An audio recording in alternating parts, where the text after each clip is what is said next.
Hello and welcome to my channel Dots of Destiny. Welcome to 2024 Libra Ascendants. Here is my detailed video about the transits happening in 2024 and a guidance regarding that.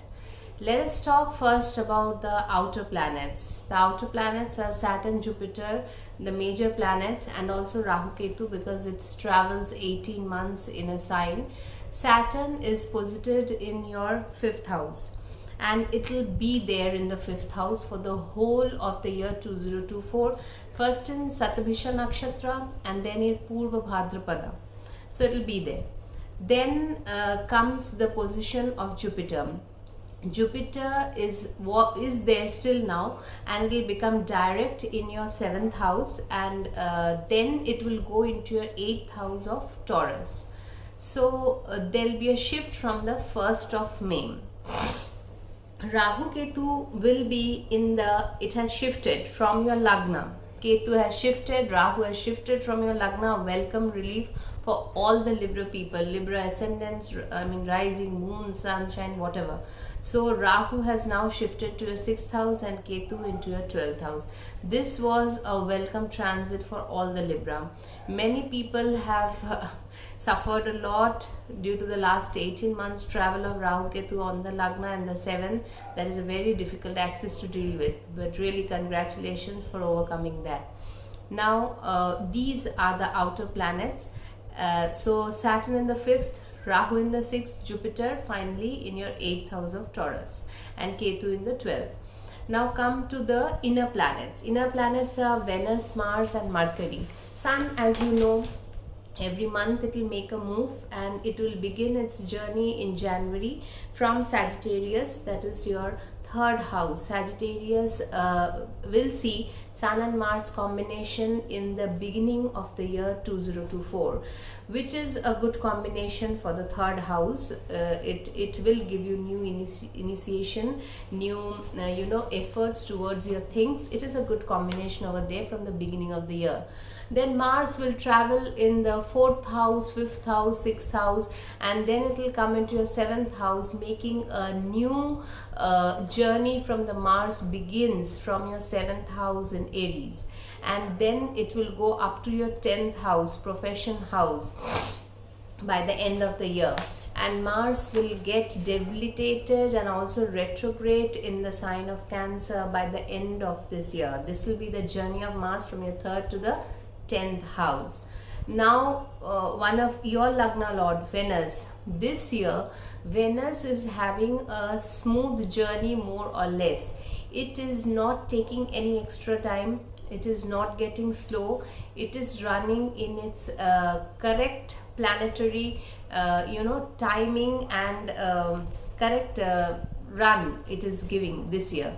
So that is a big help this year. Other than few conjunctions like Venus Mars, Venus Saturn, Venus Rahu, Venus Jupiter, it will be in dignity and it will start from Scorpio. In the beginning of the year you will see Venus and Mercury conjunction in your 2nd house, Scorpio, and it will cover all the signs in this year, come back to Scorpio and also travel to Sagittarius, Capricorn till the end of 2024. It will have a full circle starting from Scorpio. It will go 360 degree to Scorpio and then to Sagittarius and Capricorn, and will end its journey in your 4th house of Capricorn, Venus. Mercury this year will have 3 retrogrades. Mercury will retrograde 3 times, 20 days more or less each, in Cancer, Scorpio, Pisces. So it is your Artha Trikon, your 10th house, your 2nd house and your Pisces house, that is your 6th house. So Mercury is also your important planet, being the 9th lord, especially your Bhagya lord. It will go in Gandanta 3 times this year. So some untying, Gandanta is the untying of the knot, will happen, especially if you are running a Mercury Antardasha or Pratyantardasha. You will feel some big changes happening, or changes that will be brought out by you in contemplation of the situation at that point of time. This will happen, and especially where it is happening, the Artha Trikon. Artha Trikon is giving boost to your second house of wealth, your sixth house of daily jobs, and also your 10th house. So I mean, daily things, our savings, our daily life, and our profession also. So that will be the transit of Mercury. Saturn will, as usual, go retrograde in June, mid of June to mid of November, 130 days roughly. And then Jupiter will also get retrograde from November to the 4th of February 2025, 119 days, 120 days, like that, in the sign of Taurus. So now having these other transits we are having, now I'll categorize the portions into your profession.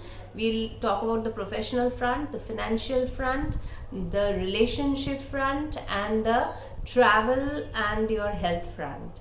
So beginning with the professional front, first important thing is that, see, try and understand, profession we see from the 6th house and the 10th house. 6th house is the daily job area, what we do, the daily things, and professional type and achievements and all these things come from the 10th house, what we are getting, how elevated we are, and all these things.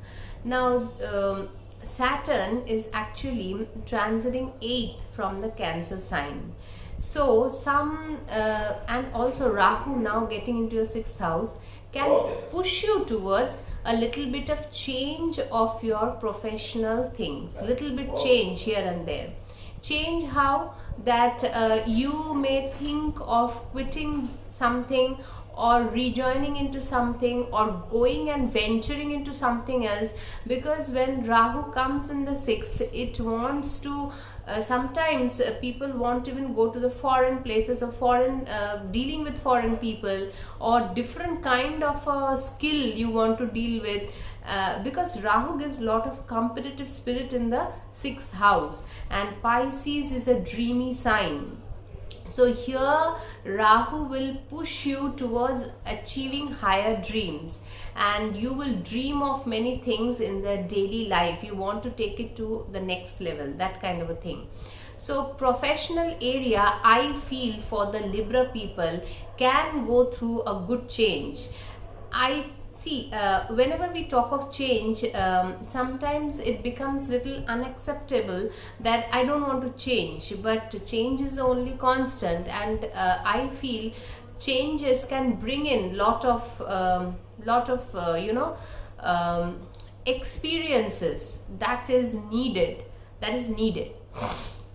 So profession wise, Saturn also being in the 5th house, and 5th house is like some status elevation appraisals, that also can happen, that can easily happen this year.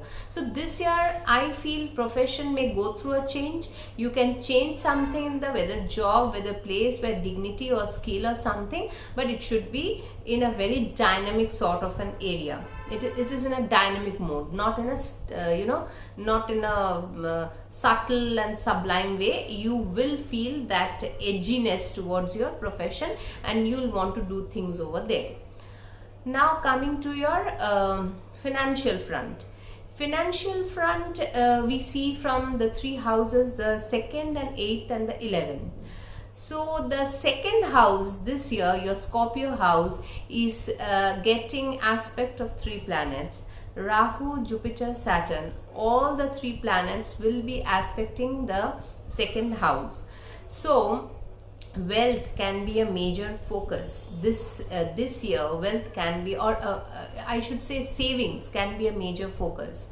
And 11th house is getting the aspect of Saturn. So obviously you are thinking, because see, Saturn is your Yogakaraka planet, 4th and 5th lord, it's your Yogakaraka.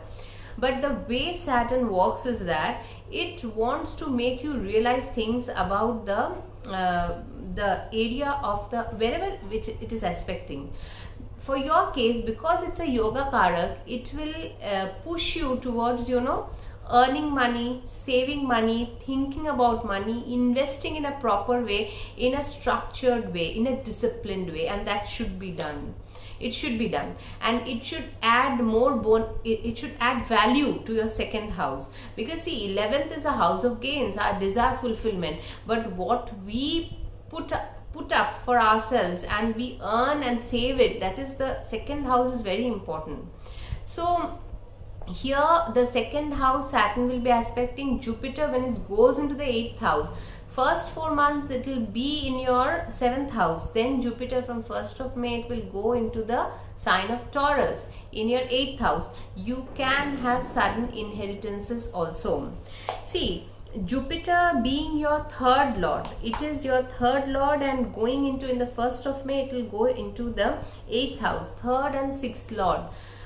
See, 6th lord when it goes into the 8th house, yes, you can have to wait a little bit, because see, Taurus is but it's your Lagna lord sign.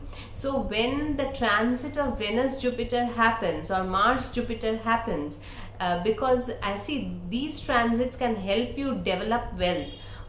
Why we are talking about transit, whenever the transit happens, if you run specially a Antardasha, Pratyantardasha, you will see a change, and if you are a little vigilant about it, you can make a difference, definitely. So suppose your Lagna lord, when it will be transiting into the house of Taurus, in the details of transit, as the transit happens, we'll discuss that. But as of now, I'm telling you, when Venus, in the beginning of the year, Venus and Mercury is in your second house, I think you can save in at that point of time. When Venus comes to the 8th house with Jupiter transiting, it is a good time. Jupiter expands. Wherever it goes, it expands the area. So it can expand the lower part of your belly and these things also. That can also happen. But you can also bring in inheritances. You can get money which have been caught up maybe for a longer time. So that can also happen. That is a good time actually. Jupiter Venus conjunction, I will not say it's the best of conjunction, but both are benefics, and it can bring the material thing, that is the finances.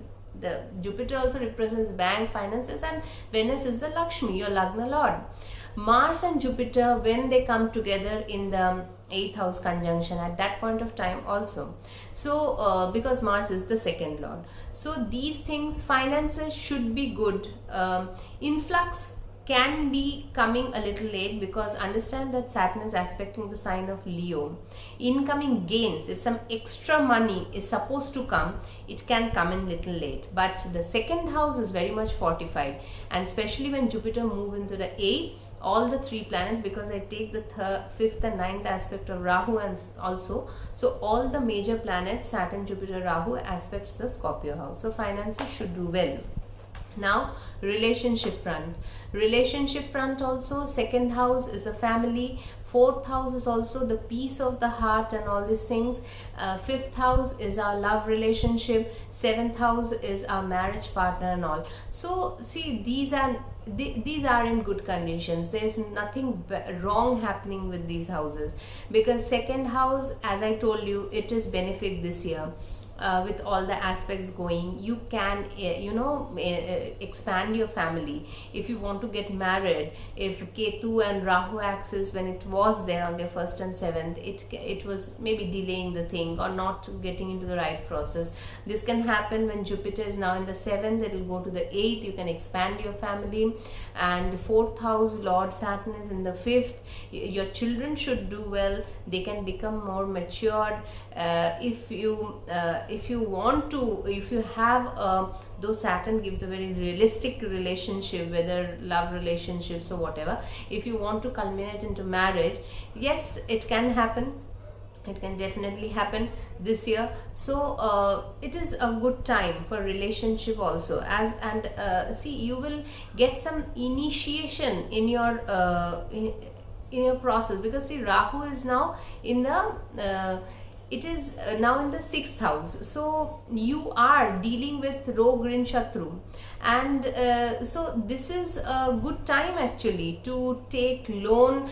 Don't go overboard. If you want to, suppose you want to buy something, you want to get some personal loan, something, you can take it, but don't get too ambitious with it, because Rahu is a very ambitious planet. So that way all these things can pan out well. The professional front, the wealth front, the relationship front should be doing more or less in a decent way this year, in a decent way. Next comes your health and travel part. So see, your travel part is controlled by mainly Mercury, and I told you that the 9th and the 12th Lord Mercury is getting retrograde 3 times. Otherwise Mercury is having a good run starting from Scorpio. It will again end up into Scorpio by the end of the year, but in between 3 times it will be getting in the Gandanta zone here and there. One thing is that travel can happen if you're traveling, because Jupiter in the 8th will aspect the 12th house, and also it can give you travels. Be a little careful about the documentation, because Mercury, whenever it is in the watery sign, it gets a little emotionally, because Mercury is a quick and swift planet. It wants to do things swiftly, but since it will get retrograde, and it can affect your higher studies in the 9th house or in the 6th house, going abroad, settlement or something, be very vigilant about the documents, papers and everything. Now regarding your health, one thing Libra ascendant is that your health part needs some attention. Why? I'll tell you. Saturn is in the 5th house, Rahu is in the 6th house, Saturn is aspecting the 7th house, Jupiter is in the 8th house. So what is happening? All the big planets are in the lower portion of the body. 5th, the stomach, then 6th, the belly portion, the lower genitals and everything. So all the main planets are coming in the lower part of the body. Be very careful with your health, especially the lower part, and especially when Mars will make a conjunction with Saturn and Rahu in the 5th and the 6th house, and also Jupiter in the 8th house, and also Mars when it will be in the 7th house. Some injury. Mars is that kind of a planet. It flares up, it is prone to injury, and Mars is not one of your very best planets. So that's why be a little careful, because Mars holds the maraka for, it's a maraka planet, like the 2nd house and the 7th house lord, it is a maraka planet. So be a little careful about your health. And Rahu being in the 6th house, you try to follow a good health regime, and Saturn being in the 5th and aspecting the 7th house, you should strike a discipline, because slowly now Saturn will come into your 6th house also later, 2025, but still health part I think you should be very vigilant about the health part, because whenever all the major planets are in the lower portion, there can be some trouble to the stomach and the lower end of the body. Otherwise the year in the other pockets, like professional, financial, relationship and all, should do well for the Libra people, because I have many people have come up and they have lost job, they couldn't get a job, they were very feeling restless all throughout this 18 months. Rahu Ketu, whenever it comes on the Lagna and the 7th, it is not an easy energy to deal with. Now you're done with it, you're free of it, so make the full utilization and feel free to express yourself. Ketu in the Lagna gives a lot of confusions also. So I hope you'll have a good year in the 2024, a good running year, and I'll meet you in the next upcoming videos. Till then, have a good day. Thank you.